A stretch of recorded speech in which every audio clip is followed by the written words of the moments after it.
To legend TV. నేను మీ అనిల్. ఈరోజైతే గాంధీ భవన్‌లో అయితే ఉన్నాము. మనతోనైతే కాంగ్రెస్ అధికార ప్రతినిధి శ్యామ రామ్మోహన్ రెడ్డి అన్న గారైతే ఉన్నారు. అన్న, ఇప్పుడు చూసుకున్నట్లయితే పార్లమెంట్ ఎలక్షన్స్ అయితే వస్తా ఉన్నాయి. కాంగ్రెస్ ఏ విధంగా ఉండబోతుంది? ఏ విధంగా ప్రభావితం చూపబోతుంది? బ్రహ్మాండంగా ఉండబోతుంది. మొన్న జరిగినటువంటి అసెంబ్లీ ఎన్నికల్లో వచ్చినటువంటి ఫలితాల కంటే, లోక్‌సభ ఎన్నికల్లో ఇంకా మెరుగైనటువంటి ఫలితాలు కాంగ్రెస్ పార్టీ ఫేవర్‌లో రాబోతున్నాయి. ఎందుకంటే ప్రజాపాలనలో చేస్తున్నటువంటి సంక్షేమాలైనా, అభివృద్ధి అయినా, లేకపోతే అవినీతి మీద మేము తీసుకుంటున్నటువంటి చర్యలైనా, పారదర్శకమైనటువంటి పరిపాలనైనా, అసెంబ్లీ సాక్షిగా మేము ఆధారాలతోటి నిరూపించినటువంటి క్రిత పాలకుల యొక్క పాపాల చిట్టా ఆయన. అన్నీ కూడా ప్రజల కోసము, ప్రజల గురించి ఆలోచించి, మన భవిష్యత్తుల గురించి సుమారు 22,000 పైచిలకు ఇచ్చినటువంటి కొలువులైన. ఏవైతే ఆకాంక్షలు కోరుకున్నామో అవన్నీ ఒక్కొక్కటిగా నిజమవుతున్నాయి కదా! ఇదే కదా మనం అందరం కోరుకుంది. సో, ఖచ్చితంగా ప్రజల యొక్క మన్ననలు గెలిచేటటువంటి దాంట్లో ఎప్పుడు కూడా ముందు స్థానంలో కాంగ్రెస్ పార్టీ ఉంది కాబట్టి, దానికి తగ్గట్టుగానే ఫలితాలు అనేటటువంటివి కూడా బ్రహ్మాండంగా కాంగ్రెస్ పార్టీ ఫేవర్‌లో రాబోతుంది. ఇప్పుడు కొంతమంది నాయకులు ఏమంటున్నారంటే, ఏదో 6 గ్యారెంటీలు చెప్పారు, ప్రజల్ని మోసం చేశారు. కానీ ఇప్పుడు ఆ మోసం ఎవరు అందరూ మేలుకున్నారు. ఆహ్, ఎంపీ ఎలక్షన్స్‌లో ఓటెయ్యరు అని అంటా ఉన్నారు కదా! వాళ్ళకేం చెప్పాలి? ఎవడు అన్నోడెవడు? బీఆర్ఎసోడు అంటుండు. పనికిమాలినోడెవడో అంటే ప్రజలు పట్టించుకునే పరిస్థితి ఉందా? ఆ పనికిమాలినోడు 10 ఏండ్ల సంధి కథలే చెప్పిండు తప్ప ఏ రోజైనా పని చేసిన పాపాన పోయిండా?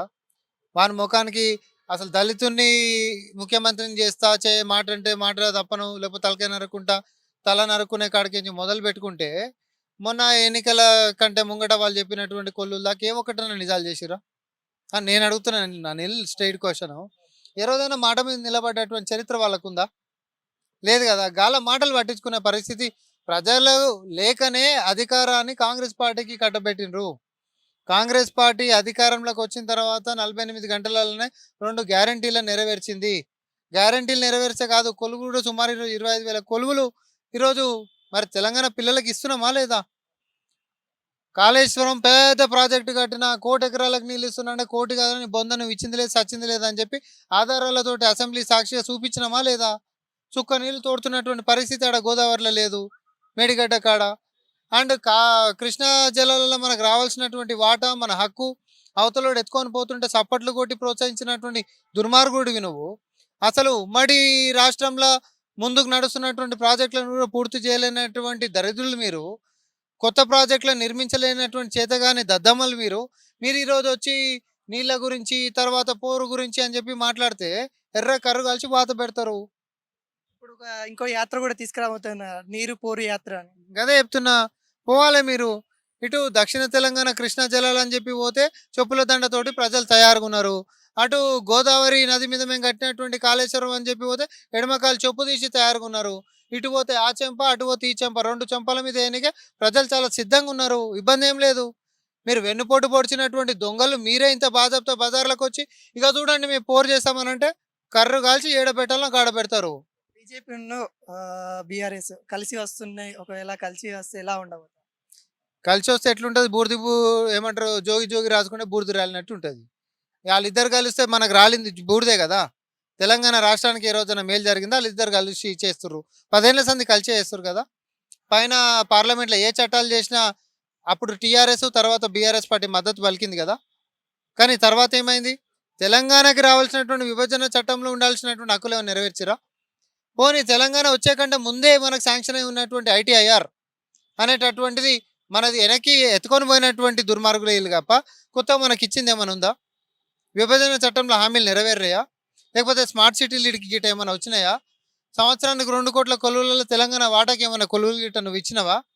ఆఖరికి మన కృష్ణా జలాలని అవతలలోకి ఎత్తుకొని పోతుంటే కేంద్ర మంత్రుల లెక్క ఈడ ఉండి అసలు ఏం చేవ చచ్చినోళ్ళ లెక్క, మీరు చేతగాని దద్దమ్మల లెక్క వ్యవహరించినటువంటి మీరు, లక్షల కోట్ల రూపాయలు కుంభకోణాలు చేస్తున్నటువంటి వాళ్ళని, దొంగతనం చేస్తున్నోని దొంగలకు వండిపెట్టినోని లెక్క నువ్వు ఈరోజు వాళ్ళని దాచిపెట్టి వాళ్ళకి అన్ని రకాలుగా అండదండల లెక్క నిలబడేటువంటి మీరు, మీ ఇద్దరు కలిసి వస్తే ఇంకా తెలంగాణ ప్రజలు స్వాగతించడానికి సిద్ధంగా ఉంటారా? మీ పాపాత్ములు అందరూ వస్తే ఏం చేస్తారు? పాతరేస్తారు రండ్రి. నిజంగా చూసుకున్నదైతే కృష్ణ జిల్లాలో ఏవైతే ఉన్నాయో, జగన్ గారికి వీళ్ళే వాటా ఇచ్చి, మళ్ళీ వీళ్ళే అక్కడ సభలు పెట్టి, ఈ విధంగా మళ్ళీ జలపోరు అని తీసుకొస్తున్నారు. ఏ విధంగా చూసుకోవచ్చు? అదే చెప్తున్నా కదా, ప్రజలకు అంత తెలియలేదని అనుకోవడము అది వారి యొక్క అజ్ఞానమని నేనంట. కానీ చెప్పుల దండలతోటి ఎడమకాలు చెప్పులు తీసి తయారుగుంటారు, ఎర్రగా కర్రు కాల్చి తయారుంటారని ఎందుకంటున్నా నేను. ఫస్ట్ ఆఫ్ ఆల్ ఉమ్మడి రాష్ట్రంలో ఉండాల్సినటువంటి మన హక్కు ఏవైతే నీటి వాటాలు కృష్ణ పరివాహకంలో 68.5% బచావత్ ట్రిబ్యునల్ అవార్డు ప్రకారంగా మనకు రావాల్సినటువంటిది 555 టీఎంసీల నీళ్లు. కానీ 299 టీఎంసీలకే సంతకాలు పెట్టొచ్చినోడు ఎవడు? ఎందుకు మన వాటా గురించి కొట్లాడలేదు? First point. ఉమ్మడి ఆంధ్రప్రదేశ్ లెక్క ఉన్నప్పుడే కృష్ణ పరివాహకంలో మొదలైనటువంటి ప్రాజెక్టులని నువ్వు అధికారంలోకి వచ్చినాక తెలంగాణ వాటా కింద నువ్వు ఎందుకు పూర్తి చేయలేదు?